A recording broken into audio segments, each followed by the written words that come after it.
غریبی آمدم من غریبم،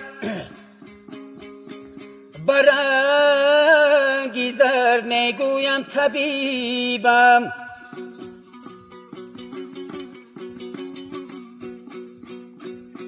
به هر جا قسمتم باشد نصیبم، بگویم داد به داد از غریبی.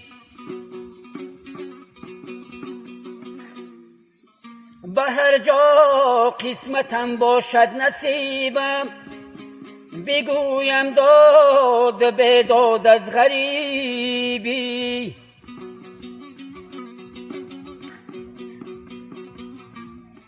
بگویم داد به داد از غریبی.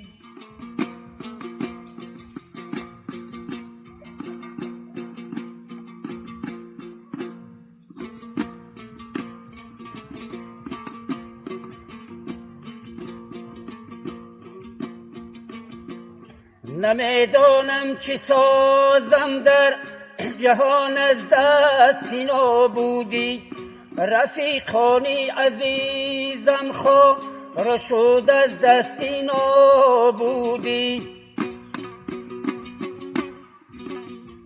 رفیقانی عزیزم خور شد از دست نابودی.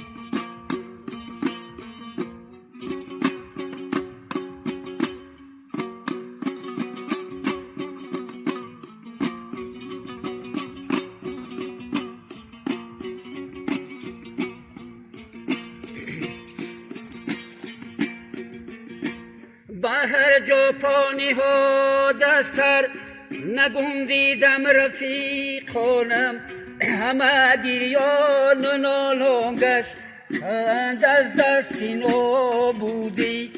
همه گریان و نالان گشتند از دست نابودی.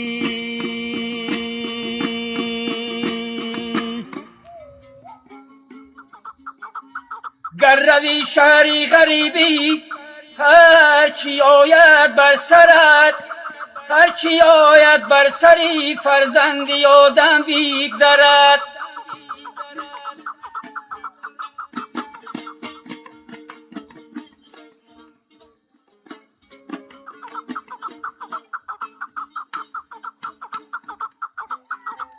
شمس تبریزی هنرمندان رفتن زیر خواب، صد هنرمنده کی باشی در جوانی بگذرد.